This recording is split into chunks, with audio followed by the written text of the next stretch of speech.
Hello, everyone, and welcome to our webinar, Embracing the New Normal, Moving Past COVID-19 with Resiliency. Thank you so much for joining us today. My name is Julia Marvin, and I'll be your moderator. I want to take a moment to thank our sponsor, the Rotary Club of Golden. They are longstanding partners of Jefferson Center and advocates of mental health in the community, and they're sponsoring this webinar for us. And so thank you so much for your support. I'm pleased to introduce today's speaker, Amy Miller. Amy is a clinician here at Jefferson Center and is the manager of our senior services. And today we're going to be talking about adjusting to a new normal yet again. As more and more people are vaccinated for COVID-19, restrictions are relaxed and things start reopening. Many of us are experiencing a new anxiety of how this will look in our lives, how we'll adjust to new routines, and might be worried about how we might feel socializing and going out. So Amy is going to talk with us about some strategies on how we can navigate these new situations once again. Before I hand the mic over to Amy, I do have a few housekeeping items to cover about the presentation. First, the webinar and slide deck will be available after this live session, and we'll be emailing those links to you.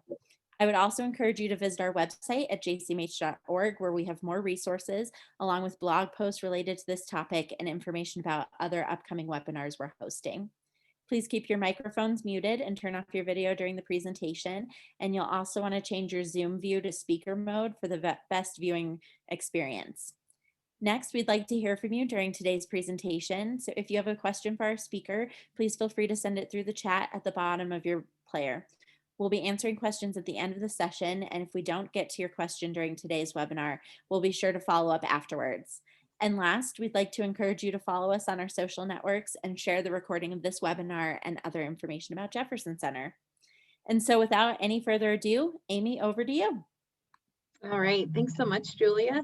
Yes, I'm very excited to be here today. This is definitely a topic that's been front of mind for many of our clients and even a lot of our clinicians and staff. We are all in this together and experiencing this pandemic together. And, certainly the risk of COVID is still out there. It's still very real. We're not, past this yet, but certainly as more of us get vaccinated and things start to reopen and the CDC offers new guidance on what activities are safe, we're starting to see more options become available to all of us.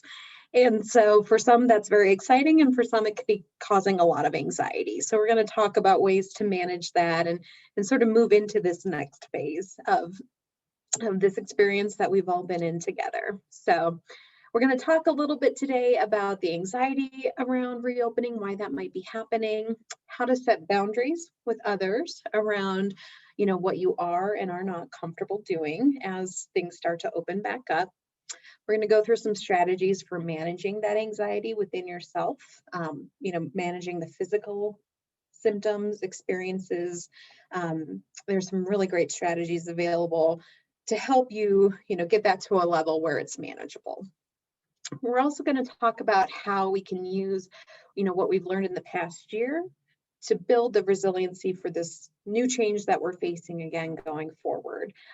So there's some specific strategies that are really helpful and that we can really use to cultivate that resiliency within ourselves. And then, of course, throughout this pandemic, people have been struggling with their mental health. I saw a news article yesterday that said the CDC did a survey and about 40% of adults were experiencing significant mental health stress during this pandemic. And we've definitely seen an increase in the demand for our services here at Jefferson Center. And it is absolutely, 100% expected that people might need some additional support during this time. And so we'll talk about some places you can go and some resources, both for self-help strategies and then where to go if that's not quite giving you enough of what you need. So talking a little bit about anxiety around reopening. I think this is something a lot of us are experiencing. I saw this tweet and I had to include it. And this gentleman says, "This pandemic has melted my brain. Every human interaction feels like I'm talking to my crush in the 8th grade." And I think for a lot of us, we've sort of forgotten how to socialize, especially in large groups. But I know even, I've been fully vaccinated for a few weeks now, and I've met up with friends here and there who've also been vaccinated. And it's this weird, like, do we hug? Do we, how do we do this again? And it's something we're going to have to get used to for sure. So that can be causing a little bit of anxiety, but also reopening is another change. And boy, have we had to deal with a lot of change this past year. And so, the idea that for some of us, we kind of got into a new routine. We kind of got the hang of working from home and maybe doing remote schooling with our kids. And maybe part of us liked not having all those demands on our time to do all the things we were expected to do before. And so for some of us, we've kind of found our groove, and now things are changing again. And anytime there's change, that's going to cause stress and anxiety in the body. It can be good stress, but it's still, a stress response that we need to manage within ourselves. It's also a time of a lot of uncertainty. Things are reopening, but there's still that question of, is it really quite safe? Am I really comfortable doing this? How much risk is really involved, even if I'm vaccinated? If the other people who are there aren't maybe vaccinated. So that uncertainty definitely contributes to anxiety as well. We were just talking about this while we were waiting for the webinar to get started. For a lot of us, especially if you're more introverted by nature, there may have been parts of the social distancing that you really liked. I mean, for people with social anxiety or who are more introverted, it's kind of been nice to just not have to come up with a reason to decline invitations to social events. We've just been able to say, well, I can't come out because of COVID, or things aren't even happening because of COVID. And so for some of us, we've been able to kind of use COVID as our get out of jail free card in terms of getting away from social events. And now that's changing. And so we're going to have to start to take on, that responsibility to set our own personal boundaries, which can be really hard and really, really intimidating to do. But we're going to talk about some strategies to do this. We've heard this a lot with our older adult clients, where they have felt less alone during the pandemic. For many of our older adult clients, because of physical limitations or financial limitations, they aren't able to go out and do a lot of activities. And so the fact that nobody could really go out made them feel less alone in their loneliness. And so, I think for some people, they may be anticipating that sensation of missing out on things as other people start to re-engage and do different activities. Certainly, again, that sense of social awkwardness of not quite knowing, how do I do this anymore? We'll all get past it. It's like riding a bike. You will remember how to socially interact with others, but the idea of starting to do that again can certainly be intimidating. And then for a lot of us, what we're hearing with a lot of our clients, there's been a lot of grief and loss over this past year. Certainly the loss of life, the loss of our own physical health. If you're someone who's contracted COVID and maybe has been experiencing the long hauler symptoms that just don't go away, the loss of a school year, the loss of friendship connections, routines. I mean, loss is big and small. And, for a lot of us, we've been in crisis mode, right? We've kind of been just go, figure this out, respond to the situation. And often we see this with natural disasters, right? Wildfires or tornadoes, where, people are in crisis mode and they're attending to the situation. And it's once the crisis has passed and they have a little bit more emotional and mental space to process what really happened, that the grief really starts to set in. We're hearing this with medical providers, where they've, just been go for the past year. And now that things are slowing down, it's really hitting them, like how much trauma they've had to go through in the past year. And so definitely, being out and exposing ourselves to the situations that we've been missing for the past year, the feeling very acutely the loss of the people who aren't with us anymore, can definitely trigger the grief that we may have just been suppressing to get through the crisis. So we definitely want to acknowledge that and normalize that as part of this reopening process too. So some tips for kind of managing the anxiety specific to COVID and reopening. It's important to just acknowledge what you're feeling is really common right now. Validate that. Again, many of us are feeling that same kind of level of social anxiety or anxiety around reopening. And so, it doesn't mean that there's anything wrong with you or with the situation. It's part of this process of adapting to this new level of change. It's also important to recognize and accept that it's not going to be like it was before, right? We're not going to be magically transported back to, January of 2020 and everything's going to be exactly like it was. This is something that has fundamentally shifted our society. We've certainly seen that at Jefferson Center. Telehealth is here to stay. People are loving it. Clinicians are loving it. And that's just one example. But I think for a lot of people, they've had the past year to slow down and really sit with their thoughts and reflect on what is important to them and what things they don't really miss in lockdown. And so acknowledging that things aren't ever going to be quite the way they were before, and accepting that, letting go of that. When we try to hang on to the past and what was, that's what causes us distress. We have to grieve that loss and step into the new phase. So a good way to do that is think about the things you've been looking forward to. I'm loving all the pictures of grandparents meeting their grandbabies for the very first time after they get vaccinated. Something like that, or going back to your favorite coffee shop, or meeting that friend for coffee, that you haven't been able to because they're medically compromised, right? Think of the things that you've been missing that you've really been looking forward to. And remind yourself that you have dealt with difficult challenges in the past, right? Nobody gets through this life completely unscathed. And so think about a challenging situation you faced before and remind yourself of all the strengths and skills and abilities you have that got you through that challenging situation, and have confidence in yourself that you will be able to navigate this new situation again. And then as you're navigating these new situations, use good information to inform your decisions. It's hard with social media because people can just say anything they want and it doesn't necessarily have to be based in fact.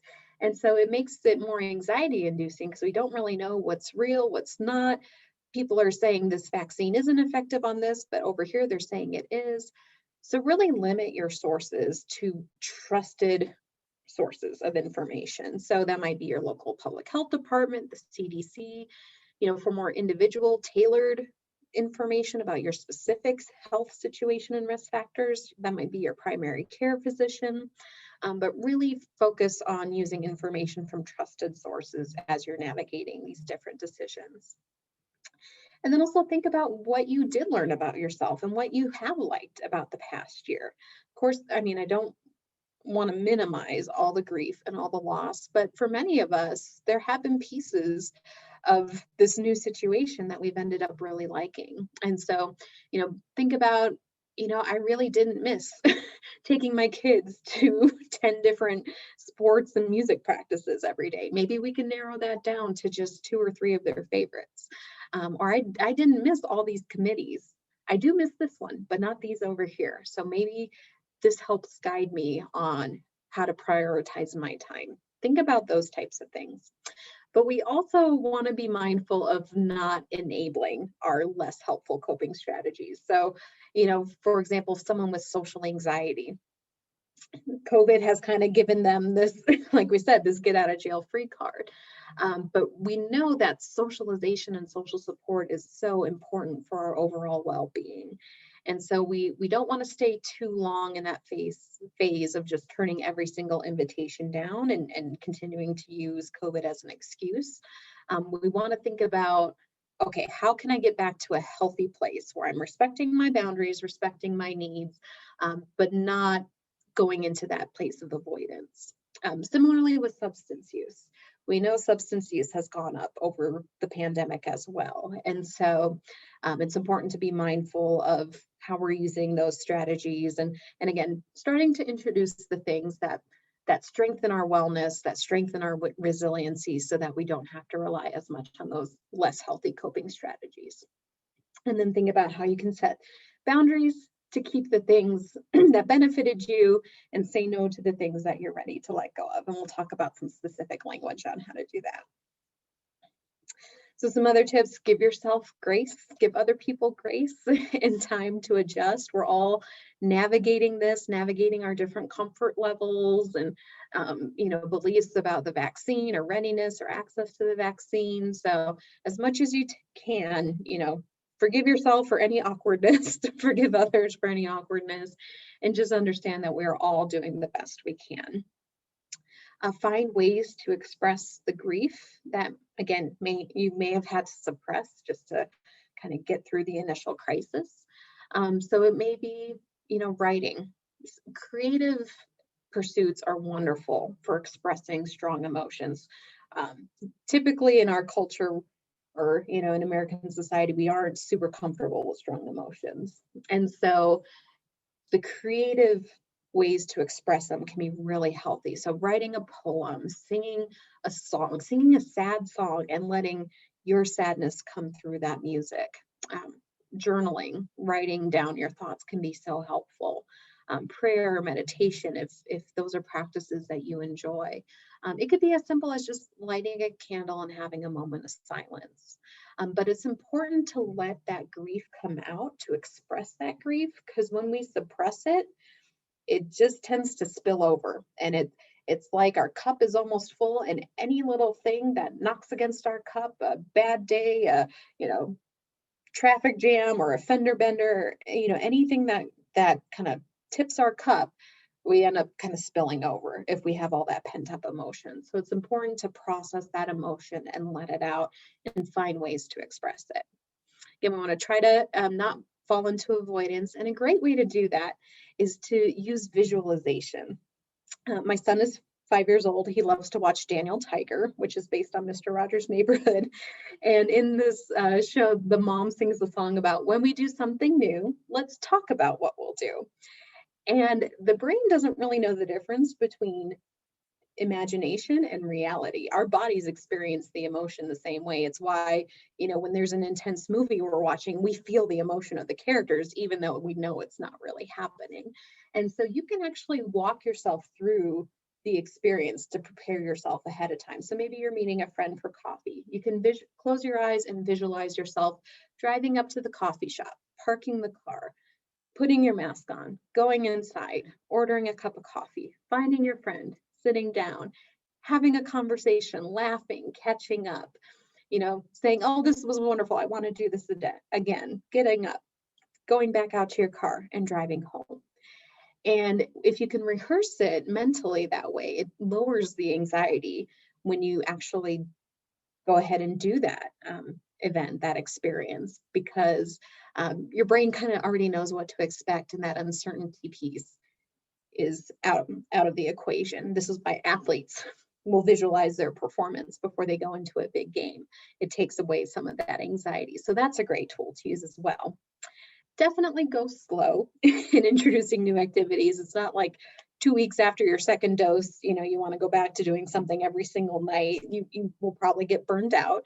So go slow, and some language you can use with your friends if you just don't have the energy to go out and do something. Saying, you know what, I'm finding I'm getting more tired socializing. I'm not used to it the way I used to be before COVID. Can I see you in a few weeks? Can we catch up then? And usually if you can initiate that conversation and just make your expectations clear, people will generally appreciate it. Some may push back, and we'll talk about how to address that, but definitely proactively sharing your comfort level and going slow and kind of moderating how much activity you do, especially in the beginning.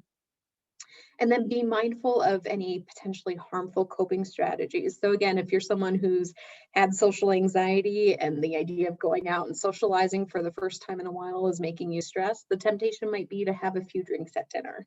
And there's nothing wrong with having a glass of wine at dinner, but we don't want to be relying on that. We want to try some other coping strategies that don't necessarily have that same potential for negative side effects. And that's going to be in the next section. So in terms of prioritizing the activities that are important to you, a friend mentioned the idea of a COVID budget to me, which I really like. So, thinking about budgets in terms of, your risk factor, your comfort level. So if you live with someone who is high risk, if you haven't been vaccinated yet, Maybe you're an essential worker and you have to go and be exposed to the public every day for your job. You might have a smaller COVID budget for more of the fun social activities, right? If you're young, low risk, fully vaccinated, you are able to work remotely, you don't have any other sources of exposure, and you don't live with anyone who's high risk, you might have a bigger socialization budget for COVID. So thinking about, how much exposure is really okay and comfortable for you at this moment in your specific health situation. And I think that's helpful too, because it helps us understand that other people may be dealing with a different COVID budget. And that may be why they're making different decisions from us. And just remembering we never fully know what someone else is experiencing. So thinking about our own kind of risk tolerance. And then if you're someone who's feeling a little bit anxious, there's a therapy called exposure and response prevention. And this is kind of one technique that's used in that particular form of therapy. But the idea is that you expose yourself to a less stressful situation, you get through it, and then it builds your confidence to manage a slightly more stressful situation. So sometimes you'll hear this with like arachnophobia. You might start by looking at a picture of a spider, and then you might have a spider in a cage across the room. And then maybe the next time the spider gets closer, and you sort of build up your tolerance to that stressor. So a way to do that is, again, think about the activities you've really been looking forward to. Rank how much anxiety they cause you as you think about them on a scale from 1 to 100, where 1 is no anxiety, I could fall asleep thinking about it, and 100 is I am so stressed out, I can't even imagine doing that. And then pick something in the 30 to 50 range to start with. That's a good place to start. We don't want to start with something that's a 99 because that will probably be too much for you to be able to tolerate right away. But somewhere in the 30 to 50 range is generally a good place to start when you have some strategies on how to manage that stressor. And then, of course, always good to research ways to make the activity safer. So if you're meeting a friend for coffee, could you meet somewhere where there's outdoor seating? That's one example. If you're really looking forward to a concert, maybe there's something at Red Rocks, right? We're in beautiful Colorado. Maybe you can go to Red Rocks for an outdoor concert to minimize that exposure, things like that. So an example might be, like some activities here, meeting a friend for coffee, taking a trip to Mexico, going back to your place of worship, going out for a meal at your favorite restaurant. And this person has kind of ranked how much anxiety that idea causes them. And so, if they're feeling very anxious, maybe they want to start by meeting their friend for coffee. That's a 25. It's a little on the low side, but if you're feeling very anxious overall, it's better to start lower and build your confidence. Or maybe they want to start by working out at their gym. They're feeling like they could handle working out at their gym, or that's just something they've been missing so badly that they have more motivation to manage that distress. So this is totally up to you, but that 30 to 50 range is kind of the sweet spot for where to start. So maybe you plan, okay, I'm going to do that event one day, and then I'm going to give myself a week to kind of recover, reset, regain my, energy if I'm an introvert and that's stressful for me. And then maybe the next time I'll talk to my friends about starting up that book club, because that's a 52, that's a little bit higher. And that way you can kind of ease yourself in and build up your tolerance for different anxiety-inducing activities. So in terms of coping with the anxiety, so there's definitely a lot of things you can do on your own to manage your anxiety. These are also great if you're actually in treatment for anxiety. These are things you can do in between your therapy sessions to help manage your symptoms. So definitely being mindful of any substances you're consuming, like caffeine or nicotine. In particular, those two are stimulants. And so if you're already feeling anxious, they will generally ramp up any level of anxiety you're already feeling. And so maybe you skip that second cup of coffee on the day you're going to meet your friend for coffee, or maybe you have decaf when you meet your friend. But definitely just being mindful and not overdoing it on those substances. And then, of course, things like alcohol or marijuana. Again, the temptation might be, to use those to minimize our level of anxiety, but at a certain point, you'll end up needing more and more of that substance to be able to manage your symptoms. And that's where we get into things like dependency and potential for abuse or misuse. And so there's nothing wrong with having a glass of wine at dinner, but just being mindful of how you're using that substance and being sure you've got some other tools in your tool belt that you can rely on as well. Physical activity is great. Anxiety releases, all sorts of stress hormones like cortisol and adrenaline. And, when we're stressed or anxious, we're in fight or flight mode. So our body is getting ready to either run away or fight off the attacker. And so when those substances, when those stress hormones are going through our system, our body is ready to move. And if you don't use up those stress hormones, they just stay in your system and they circulate. And the next time you get stressed, they continue to amp up and they build on each other. And that's where you end up with things like high blood pressure or, gastrointestinal distress, because those hormones are just staying in your system for much longer than was intended. They're meant to be used up, burned up when you run away or you fight off the attacker. But if they linger in your system, that's where they start to cause long-term problems. So great thing to do is to get some physical activity, burn up some of those stress hormones, and get yourself back to a baseline, right? It's not that we're never going to experience stress. It's really, stress management is really about being able to get yourself back to your baseline so that when the next thing comes around, it's manageable and that your stress level doesn't just keep escalating on itself. Time outside, time in nature. For a lot of us, we're, in our guest bedroom or in a closet holed up away from our kids somewhere, and we're staring at a screen all day. And so, especially now that the weather's getting warmer and the days are getting longer, it's so wonderful to be able to go outside, even if all you can do is open up a window or watch a video of nature sounds, nature photography on YouTube or something like that. Any exposure you can get to nature is really helpful for easing anxiety and stress. So definitely, taking a walk outside, we keep using that as our example in terms of self-care, at least here at Jefferson Center, but it really is one of the most potent ways, to ease some of that anxiety and those stress hormones. Eating well-balanced meals. A lot of us may have been relying on more kind of comfort foods. A lot of people baking bread, baking cookies, baking cakes, and nothing wrong with that, but you want to make sure you're also giving your body the nutrients it needs with things like protein and vegetables, things like that. Meditation and journaling. These are great because with anxiety, we're in our head and our thoughts tend to race. And with meditation, it forces our brain to slow down. And with journaling, you can't write as quickly as you think. So it really forces your brain to slow down. And that's often where you'll start to come up with the solution to the problem that's causing you anxiety. Or you'll be able to examine those thoughts a little bit more clearly with more of a logic-based lens as opposed to an emotional-based lens.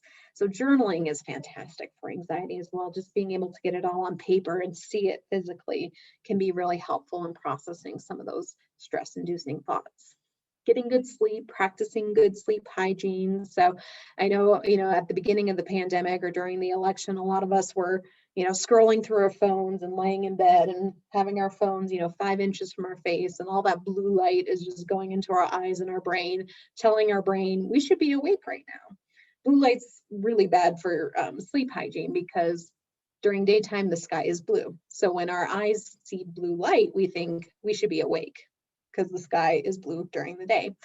And so, using a filter, or better yet, just not having phones in the bedroom or not having them for the hour before you go to bed, going to bed at the same time every day, all really good strategies to improve your sleep hygiene. And if you need more ideas, you can just Google sleep hygiene and you'll find a ton of really good information there too. Limiting our exposure to negative stories on social media or in the news. It's hard because there are 24-hour cable news networks, and if it bleeds, it leads. And so they are just showing us traumatic and stressful event after stressful event. And our brains are not meant to take on the trauma of the entire world. We just cannot process that much negativity and trauma. And so it's really important for us to self-regulate, self-manage how much of that we're allowing into our system. It's definitely important to be well informed, but you can do that with maybe watching the news once a day or going to your favorite news website once a day. If something really critical happens, you'll find out about it. Someone will tell you. but we don't have to watch the news 24/7, especially in the midst of a tragic event or something really negative happening. Important to build our social resource networks, so spending time with your friends, family, your spiritual faith network, whether that's online or maybe in person. Building those social connections is so important. There was a study done by AARP that showed that, for my population, older adults, being socially isolated was as deadly as smoking 15 cigarettes a day. And we are social creatures. We rely on each other. Our brains are hardwired for connection and social support. So anything you can do, to bolster the social relationships in your life or create new ones if you don't have ones that are healthy currently, is really going to make a powerful impact on your well-being. Deep breathing, I've got a good strategy for this later. But again, when we're in that fight or flight response, we take these short, shallow breaths because our muscles want oxygen so that we can, fight off the attacker or run away.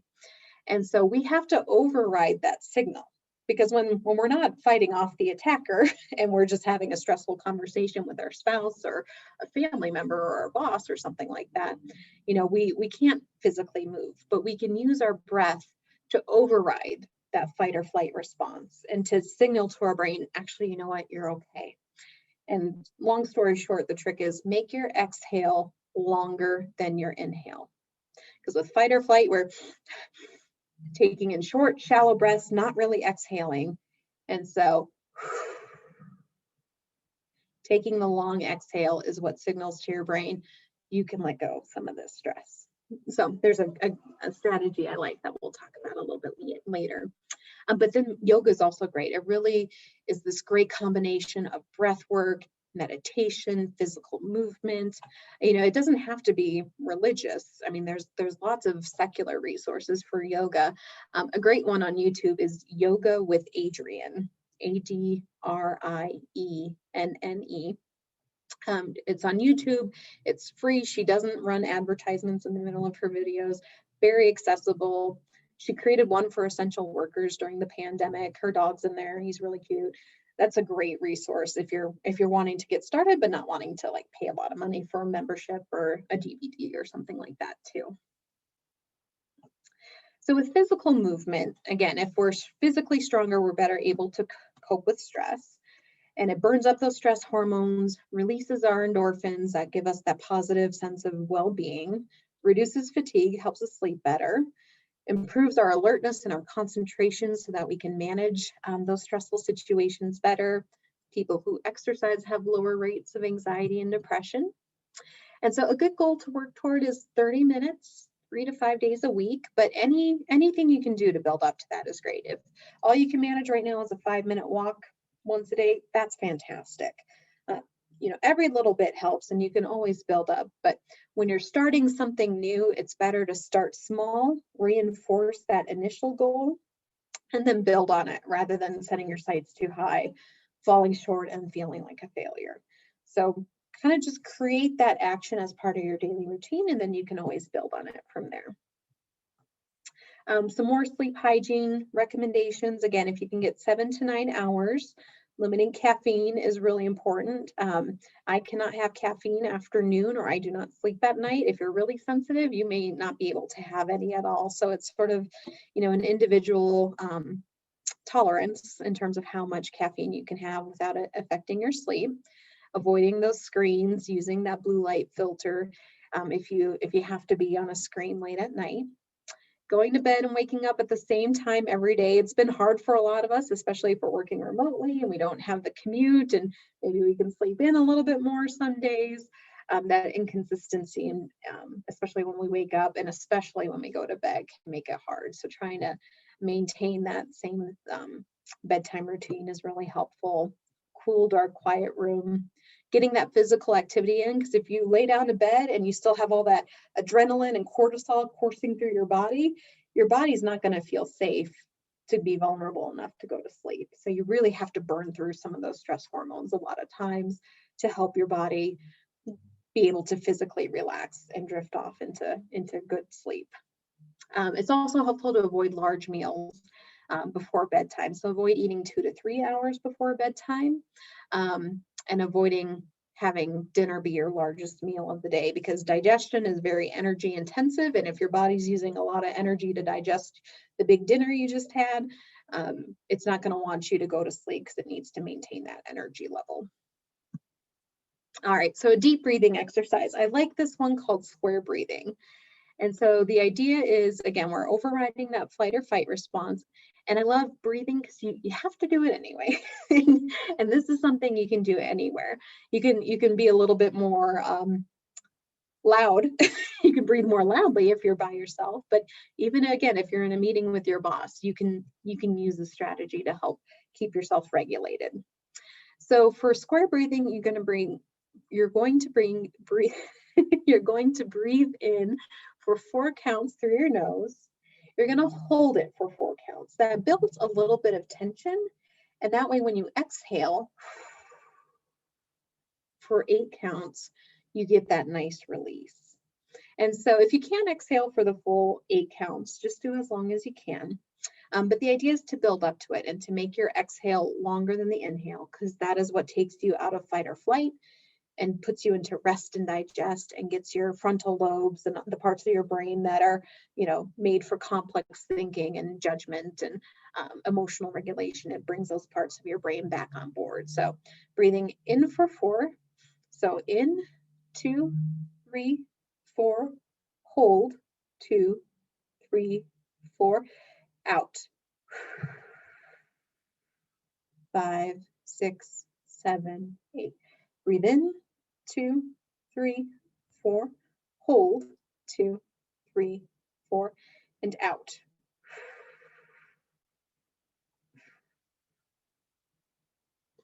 So again, this is something you can do anywhere. Another way is triangle breathing. You might breathe in for 5, hold for 5, exhale for 5. I just like the visual component because I think it gives your brain something to focus on other than whatever's making you anxious. But there's a lot of, great videos, great GIFs that you can follow along with to do deep breathing exercises. So mindfulness is such a great strategy for managing anxiety, because anxiety is very much about the future. What's the future going to bring? What's going to happen? And mindfulness is all about bringing you back into the here and now in the present moment. And so there's a lot of different ways you can practice mindfulness. You can do it. This is another one. You can do it anywhere. But it's all about using your senses to notice the present moment. And so a strategy I like is 5, 4, 3, 2, 1. We will encourage clients to use this if they feel, an anxiety or a panic attack coming on, or if they're just really dysregulated and having a hard time, even thinking straight. Name 5 things you can see. So maybe you can see my glasses. Right now I see a car driving by, a tree, my water bottle. 5 things you can see. 4 things you can hear. And so I hear the cars driving by, I hear the fan on my laptop, I hear the sound of a clock. And then name, so sight, sound, 3 things you can feel. And so that, not necessarily feel in terms of emotions, but you can physically feel on your body. So I feel my butt in my chair. I feel my hair on my neck. I feel the cold touch of my water bottle. And then 2 things you can smell. And so this is, something you can have something close by. So I've got my iced coffee. Maybe I smell my iced coffee, or I have, a little bottle of essential oils. I pull something that I can smell. If you don't have anything nearby, think of something you like to smell. So a fresh cup of coffee or baking bread, something like that. And then 1 thing you can taste. And so, if you have a lifesaver or a piece of candy or a piece of chocolate, go ahead, pop that in your mouth. But again, if you don't have anything nearby, think of 1 thing you like to taste. And so it's really about bringing your awareness back to your body rather than in your mind and in the stressful situation. So that's 5, 4, 3, 2, 1. 5 things you can see, 4 things, I think it's actually 4 things you can feel, 3 things you can hear, 2 things you can smell, and 1 thing you can taste. And this is great because you could actually create an emotional regulation box. And we have clients do this sometimes where they maybe pick out a beautiful box that's beautifully decorated, and they put in 5 things they like to look at. So maybe it's a picture of their dog, or a postcard from that vacation they took, or a beautiful landscape. 5 things they like to look at, 4 things they like to feel. So maybe they put in like a really soft fuzzy sock, or a really smooth piece of satin, or the fidget spinners are a great thing to put in there too. And then they might create a playlist of songs on their phone, calming music to listen to. They might have a couple little bottles of essential oil, or a little container of coffee grounds they like to smell, and then some of their favorite hard candy to taste. So you can actually make like a little kit. It's a great thing to do with kids too. Have this kit that when you're feeling dysregulated, say, okay, I need a minute, go to this kit and engage with the things that bring you back into your body and that bring you joy. So that's a great strategy as well. We offer a guided meditation in partnership with Jefferson County Public Libraries. It's free to the public. You can call in from anywhere. You don't have to live in Jeffco. I think we had people from Seattle calling the last time I did it, which was really fun. You don't have to register. You just call this number on the screen at 10 a.m. on Thursday mornings, and one of our Jefferson Center clinicians actually takes you through a guided meditation. So if you've always kind of wanted to get started with meditation, but you don't know where to start, or sitting in silence is just not appealing or not something your brain tolerates right at the moment, this is great because guided meditation is much more accessible for a lot of people, much less intimidating. And there's so many people on the call, you don't have to talk, you don't have to say anything, you can just call in and listen. Or there is a chance to kind of share what your experience is like at the end if you want to do that too. So that's a great resource. And then the recordings are on our website and the library's website. There's also apps you can download to your phone to take you through guided meditations, things like Calm, Headspace, 10% Happier. I know like Kaiser has made Calm memberships available to their members, but you can get free versions as well. And then there's a ton of resources on YouTube, CDs you could check out from the local library or purchase online. Lots of good resources out there for guided meditations. And a specific type of guided meditation that can be really helpful for stress or anxiety is progressive muscle relaxation. And this is great if, maybe physically you can't manage physical exercise, if you have a disability, or you're recovering from knee surgery, or something that just doesn't let you be active the way you want to. Again, our brains don't really know the difference between imagination and reality. And so even just consciously thinking about using your muscles or noticing your muscles can often offer the same benefit.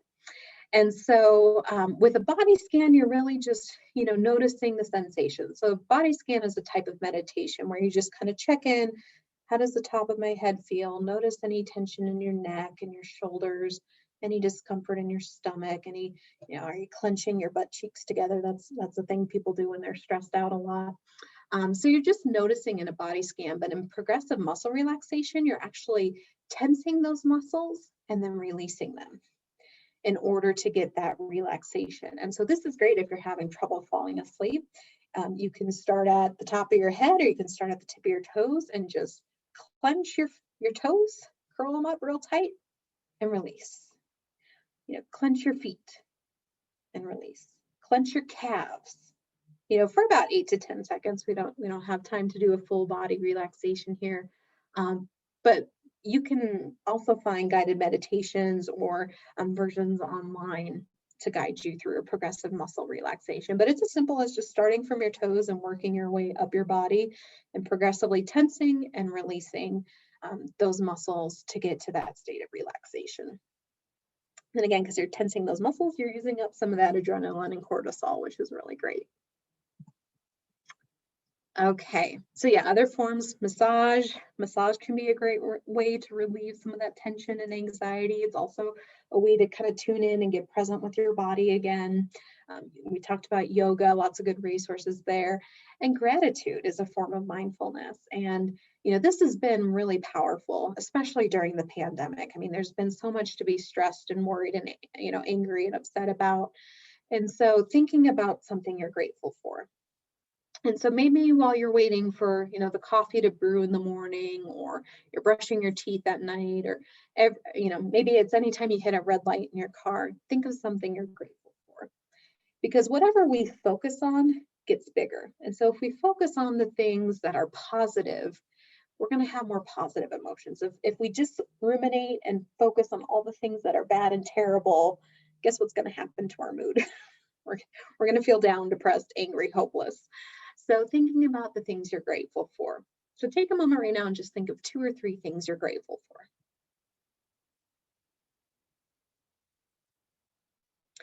And then notice what's happened to your mood. What's happened to your body? I physically feel lighter when I think of things I'm grateful for. I mentally feel happier, calmer, more content. And so again, that gratitude practice can be a great skill to cultivate and very helpful for things like anxiety and depression. There's some great self-help strategies out there, different workbooks you can do. These are a couple that are really evidence-based, that are specific for anxiety and phobias. So these can be really helpful if you're needing a little bit more structure than maybe what some of these self-help strategies offer. These will actually take you through specific exercises step by step. And again, these will be in the slide deck that our team sends out after the webinar. But an important part of managing anxiety is going to be setting boundaries and sticking to them, especially with the people in your life. And so Brene Brown is a famous social worker. You might be familiar with her books, her podcast. She had a Netflix special. I think she's the only famous social worker, and that's fine because she's fabulous. But she has a quote that says, "Clear is kind, unclear is unkind." And so when we're making our friends or our family guess about what we're comfortable with, that's hard on them. That's stressful for them.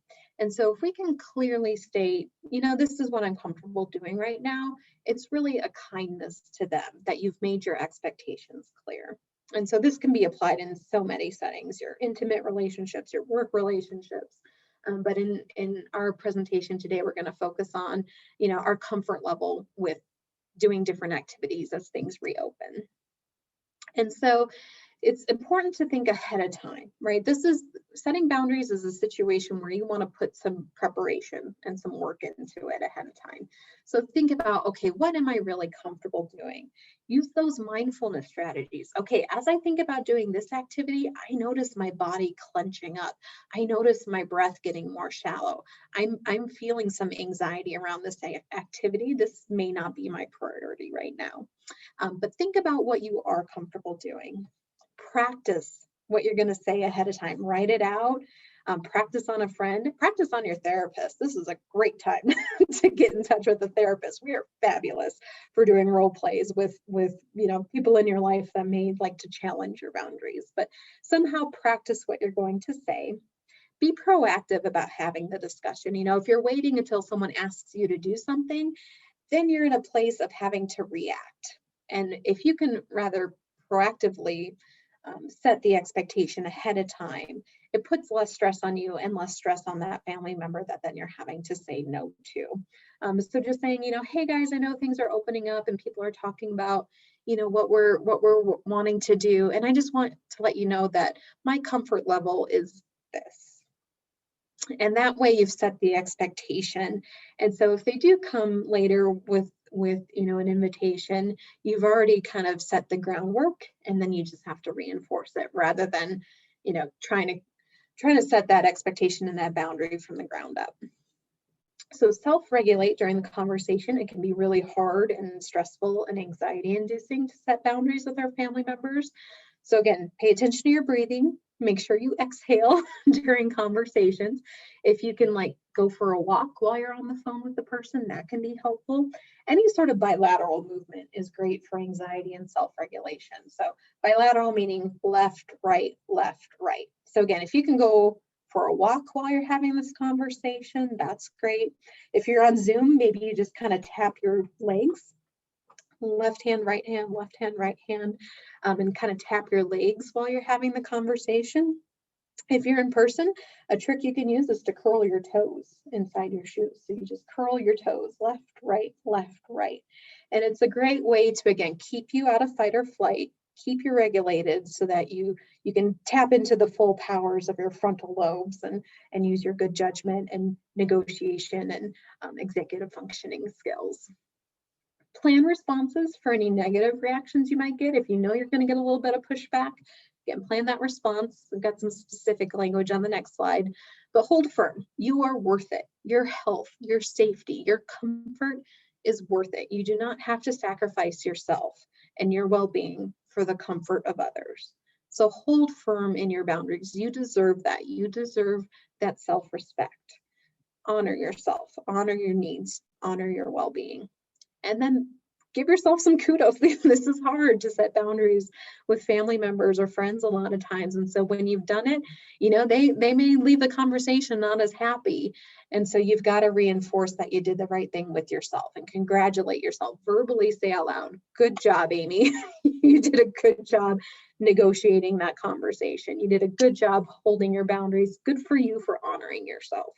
And really reinforce that verbally, because the other person probably won't, but that's okay. You are worth it. You deserve it. And so some language you can use. This is from Melissa Urban. She's a great follow if you're on Instagram. She does a lot of like stories and examples on setting boundaries. And so the idea is to start with some gentler language, especially if it's the first time someone's asked you, or, it's someone that you think is coming from a place of where they mean well, but they just didn't know. But if it's someone who is pushing back or someone who regularly challenges your boundaries, you may need to escalate and use stronger and more direct language. So you might start off, say someone wants to come in and visit from out of town, and you're just not ready for that yet. You might start by just saying, we're really not comfortable hosting overnight guests yet. Can we, and then insert what you're comfortable with. Can we check in a few weeks after we've been vaccinated? Would you be willing to stay at a hotel instead of in our house? Are you comfortable wearing masks when we're together? Whatever your comfort level is, have that ready with that green response. And if you're kind of taken off guard and you don't know what to say, it's always fine to say, let me think about that.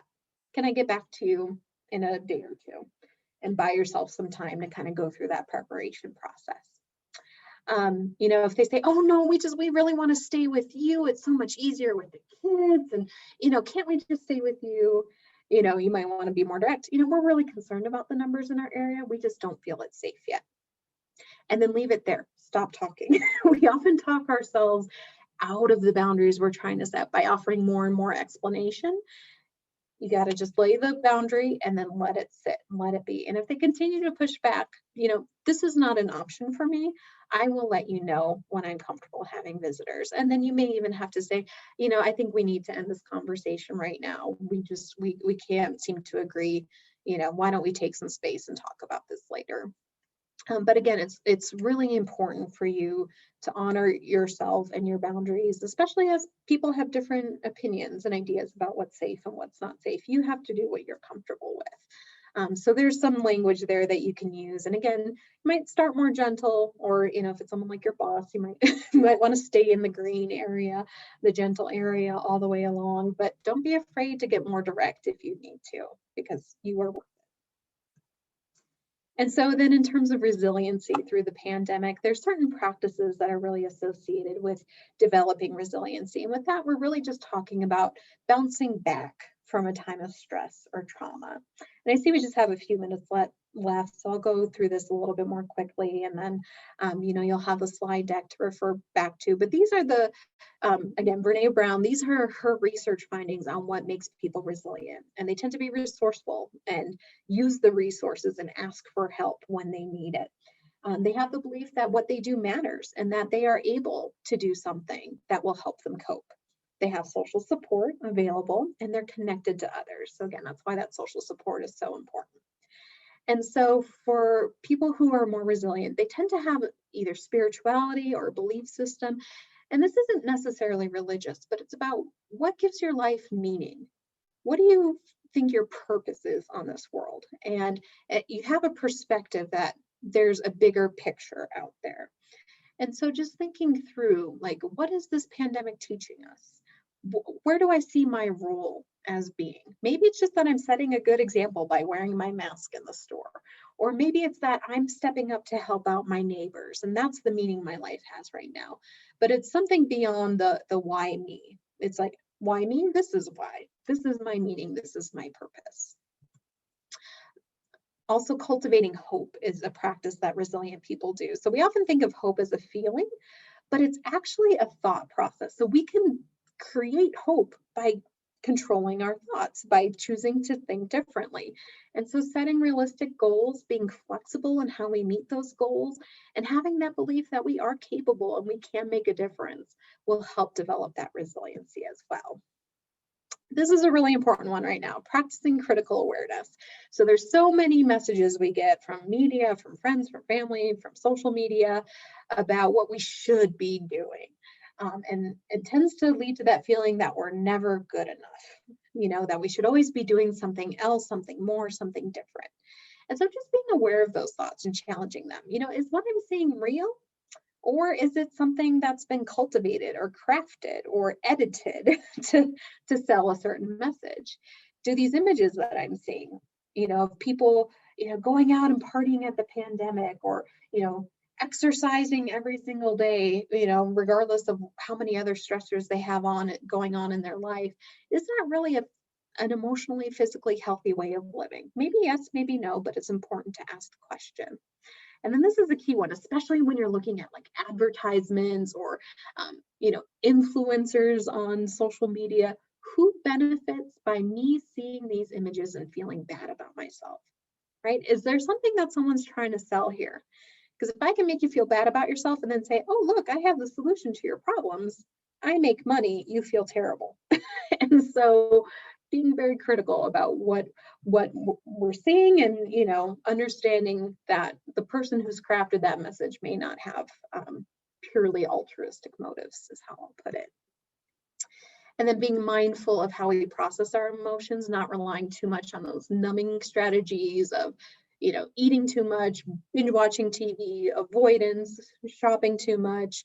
Again, we all have our vices, but being mindful of how we're using them, and not relying on them to not feel emotions. We still have to process our emotions, because when we numb the negative emotions, we also numb our ability to feel joy and happiness. And so it is about being mindful and staying present and letting ourselves feel and express those emotions as they come up. And that's where a therapist can be really helpful too. So when and where to seek help. So anytime these self-help strategies just aren't quite giving you enough relief, if you have a hard time setting boundaries with others, if your anxiety about things reopening is causing enough stress or anxiety that it's impacting your health, your well-being, your relationships with others, those are all good signs that it would be helpful to talk to someone. But even if you just feel like it would be helpful, you just want an objective, private person who's not in your business anywhere else in your life to talk to and bounce some things off of, that's a great time to engage with a therapist. Certainly, if you're having thoughts of self-harm or suicide, we want you to reach out. We want you to ask for help. So Colorado Crisis Services is fantastic. 24/7 helpline. You can always call and talk to a clinician. We've got our walk-in center open. It's been open throughout the pandemic, so you can come on down. It's just south of I-70 on Wadsworth here in Jeffco, but there's other locations, across the state. You can come in and talk to someone. The Colorado Spirit Program, they've got a ton of great resources specific to coping with COVID. So definitely you can check out their website. They've got classes, support groups, individual counselors you can talk to. Your primary care physician is a great place to get a referral for therapists that, can address your specific situation. Often insurance providers have a website where you can look for a provider directory and find a therapist that looks like a good fit for you that will take your insurance. If you have an employee assistance program at your work, they can often make referrals to therapists. And then websites like Psychology Today can be really helpful too for finding someone. And of course, we're here at Jefferson Center. We serve the age span. We have a lot of specialty programs for folks who've experienced trauma, or older adults, or kids and family, wide variety of not only therapy, but also wellness classes and wellness coaching, school-based services, parenting classes, lots of good information. So check us out on our website, jcmh.org. If you're interested in more classes that get involved, link is a great resource. And then this is my contact information, so you're certainly welcome to reach out to me by email. That's the main number for Jefferson Center if you want more information on services. But I will stop here and see if there are any questions in the chat or from folks on the webinar right now. Amy, thank you so much. We have gotten a couple of questions, and I want to remind everyone that if you do have a question, please feel free to put it in the chat, and we'll answer it. Amy, the first question we have is from someone who says, "I'm wondering if you have any tips on how to create a new routine or to get back into old routines." Oh, yes, absolutely. There's a lot of good research. The key things are to start small. So, the idea is not to set a goal that I'm going to run a marathon in 2 months, but maybe it's I'm going to walk for 5 minutes every day. It might even be smaller than that. It might be I'm going to put my walking shoes on every day. And that way, if that's all you accomplished, you still met your goal. But what often happens is once you've taken one small action, it increases your motivation to follow through. So often we'll say something like, I don't feel like going to the gym. And we wait for the motivation to take action, but it's actually the opposite. We have to take action. We have to start the motion and then the motivation shows up. So watch what happens when you put on your walking shoes. If you decide, you know what, I don't feel like walking, I'm just going to take them right off, you still have met your goal. You've still honored that commitment to yourself. But what often happens is you put your walking shoes on and you're like, well, I got my walking shoes on. I guess I might as well, just start walking for a little bit. So start small, build from that. If you can attach it to an existing routine.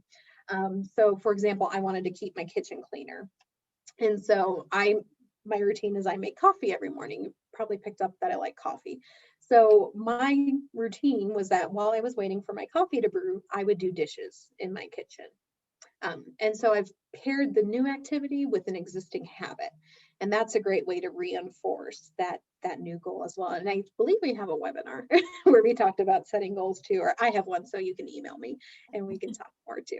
Yes, I think you're right. We do have, on jcmh.org, we do have some resources on habits that could be helpful. Thank you, Amy. We do have one last question. This person said, "I've been fine and am looking forward to, getting back to normal, if you will, but my husband's the one that's been struggling, and I don't know how to help him. What are some ways to help the people in your life that might be dealing with some of the things that you've talked about today?" Yeah, that's such a great question. And so much of it is normalizing it, and having a open, non-judgmental conversation as much as you can, setting any kind of frustration aside, but to say, I understand where you would be nervous. Tell me about it. What's making you nervous? That's part of what's helpful about therapy. Once we say it out loud, it often has less control over us. And so just starting that conversation and then asking, what do you need? What would be helpful right now for you? What would help you feel more comfortable? And if you can identify some strategies, great. If not, then that might be the time to encourage him or whoever's in your life that needs more support to talk to someone. The great thing is we're doing telehealth. We're here. We can have that conversation. The person doesn't even need to leave their house, but we can really talk through some individual strategies. But just by opening up the conversation and asking how you can be supportive, that will often go a long way in alleviating the person's concerns. Okay, great. Yeah, maybe even sharing some of these tips, just casually Yeah, drop them into those conversations that you're having, of, maybe that they could try some of these tips. Um, absolutely. Watch the recording. Yeah, watch yes, yes, send him this recording. All right, Absolutely. well well, I think those are all of the questions we have. So, Amy, again, thank you so much for this presentation. And for everyone joining us, just remember that no matter what you're facing in life, like if you're feeling overwhelmed, worried, or stressed, Jefferson Center is here for you. And we are open, accepting new clients, and accessing care is easier than ever with virtual appointments. So you can visit our website at jcmh.org or follow us on Facebook for more resources and information. And you can also reach us by calling 303-425-0300. Thank you, everyone, and have a great day. Thanks, everyone.